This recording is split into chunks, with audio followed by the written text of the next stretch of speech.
नमस्कार जयपुर। मैं डॉक्टर इंदिरा सरीन हूँ और मंगलम प्लस मेडिसिटी हॉस्पिटल में एज अ यूरो गायनेकोलॉजिस्ट और पेल्विक फ्लोर रिकंस्ट्रक्टिव सर्जन के तौर पर मैं कार्यरत हूँ। बहुत बहुत स्वागत है इंदिरा जी आपका माय फिल्म के स्टूडियो में। और बिकॉज बहुत अच्छा काम आप कर रही हैं, तो सबसे पहले ये जो आपने टर्म कहा कि यूरो गायनेकोलॉजिस्ट, ये भी एक टर्म होता है मॉडर्न टाइम्स में, तो मैं चाहूंगी इसको आप समझाएं कि इसका क्या मतलब होता है। Thank you so much for this welcome. And euro gynaecology basically एक नई सुपर स्पेशलिटी ब्रांच है इंडिया में। अब्रॉड में ये बहुत एस्टैब्लिश्ड ब्रांच है, पर इंडिया में अभी है तो पहले से ही लेकिन स्पेशलिस्ट जो है वो कम है, जो प्रॉपरली फॉर्मली ट्रेन्ड स्पेशलिस्ट हैं वो कम है। गायनेकोलॉजिस्ट भी कर रही हैं, यूरोलॉजिस्ट भी कुछ पार्ट कर रहे हैं, लेकिन बिट्स एंड पीसेज में हो रहा है और डेडिकेटेड ब्रांच अलग से नहीं है अभी भी। बेसिकली यूरो गायनेकोलॉजी डील करती है फीमेल्स से, जैसे कि नाम ही कहता है यूरो गायनेकोलॉजी, तो एक कनेक्टिंग ब्रिज है जिसमें कि कुछ पार्ट यूरोलॉजी का है, कुछ पार्ट गायनेकोलॉजी का है। तो ये दोनों की ही सुपर स्पेशलिटी ब्रांच कह सकते हैं, जिसमें कि हम यूरिनरी प्रॉब्लम से डील करते हैं फीमेल्स की, जैसे कि stress urinary incontinence, mixed incontinence, over active bladder की प्रॉब्लम है, अर्जेंसी इनकॉन्टिनेंस जिसमें होता है। इसके अलावा जैसे कि पुअर फ्लो की प्रॉब्लम है, यूरिन की धार पतली हो जाती है पेशेंट्स की, या बहुत स्ट्रेन करना पड़ता है यूरिन करने के अंदर, या फिर कोई भी रिकरेंट यूटीआई है, अगर बार बार यूटीआई हो रहा है, क्यों हो रहा है इसका कॉज नहीं समझ में आ रहा है, या फिर कोई भी न्यूरोजेनिक ब्लैडर है, कोई भी प्रॉब्लम जो कि यूरिन से रिलेटेड है फीमेल्स में, या फिर उनके पेल्विक फ्लोर से रिलेटेड है, पेल्विक फ्लोर की वीकनेस हो जाती है डिलीवरी के बाद, मेनोपॉज के बाद, तो वो शरीर भी बाहर आने लगता है, प्रोलैप्स हो जाता है ऑर्गन्स का, वो सारी प्रॉब्लम्स इसमें हम डील करते हैं। बावल से रिलेटेड प्रॉब्लम्स जैसे कि लैट्रिन का अपने आप ही निकल जाना या फिर पता नहीं चलना, तो ये सारी, या फिर वजाइनल डिलीवरी के दौरान कुछ परेशानी हो जाना जिससे कि नीचे का रास्ता वीक हो जाता है, या फिर सेक्सुअल प्रॉब्लम्स होती हैं फीमेल्स के अंदर, बहुत सारी होती हैं, या फिर कॉस्मेटिक प्रॉब्लम्स जो कि म्यूटिलेटेड पार्ट्स होते हैं या फिर एम्बिगुअस पार्ट्स होते हैं, तो हम उसकी रिकंस्ट्रक्टिव सर्जरीज करते हैं।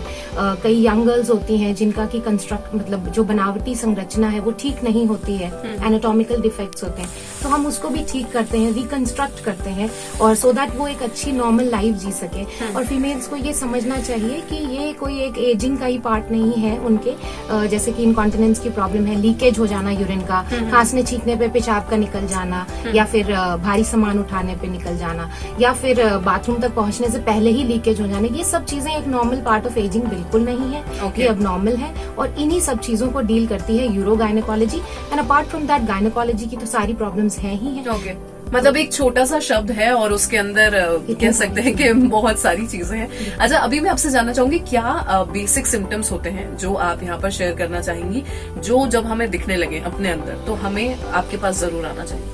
देखिए, किसी भी परेशानी में, जैसे कि आपको लगता है कोई भी परेशानी अगर यूरिन से संबंधित है, जैसे सिम्टम्स होते हैं फ्रीक्वेंसी ऑफ यूरिन, जैसे कि अगर हम 8 बार से ज्यादा बार दिन में यूरिन जा रहे हैं, फिर कोई भी फीमेल जा रही है, या फिर रात में उठ के कई बार उनको पेशाब जाना पड़ता है, इवन एक बार से ज्यादा, तो ये एबनॉर्मल है। इसको हम फ्रीक्वेंसी कहते हैं जो डे टाइम होती है, और अगर रात में कहे उसको हम नॉक्चूरिया कहते हैं। तो ये दोनों सिम्टम्स हैं। या फिर बार बार पेशाब में जलन होना, बदबू आना, पेशाब का खांसने छींकने पे निकलना जैसे मैंने कहा, या फिर मसाने के हिस्से में दर्द होना, यानी कि ब्लैडर में हमारे दर्द होना, महसूस होना अक्सर होता है। कि मैंने कई केसेस देखे हैं कि बाहर पेरीफेरी पे भी पेशेंट्स को थोड़ा सा वो किया जाता है, डाइवर्ट किया जाता है कि आपको कोई दिक्कत नहीं है, लेकिन पेशेंट को कांस्टेंट पेन बना हुआ है। वो ऐसा नहीं है कि पेशेंट कुछ ऐसे ही बोल रही है या ये एक नॉर्मल चीज है, ऐसा नहीं है, आपको इसको ट्रीट करना है। हो सकता है क्रॉनिक सिस्टाइटिस की प्रॉब्लम हो, या ब्लैडर बेसिक एक इचिंग होती है वो भी आई गेस। बिल्कुल इचिंग है, ब्लैडर पेन सिंड्रोम का, ये सारी चीजें जो मैंने आपको पेन बताया वो एक ब्लैडर पेन सिंड्रोम का पार्ट हो सकता है। या फिर कई बार ऐसा होता है धार पतली होती है और पेशाब करने में स्ट्रेन करना पड़ता है, तो ये सब चीजें ऐसा नहीं है कि ये सिर्फ इन्फेक्शन का ही पार्ट है, ये ठीक हो जाएगा। Infection can be one cause, there can be so many other causes.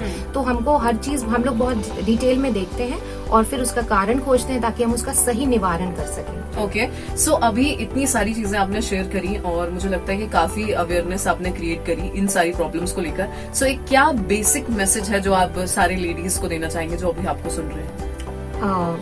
मैं आप सभी को ये कहना चाहूंगी कि since I am a woman and I am standing for a woman, I would like that every other woman who is listening to me वो दूसरी woman के लिए खड़ी हो। A woman for woman.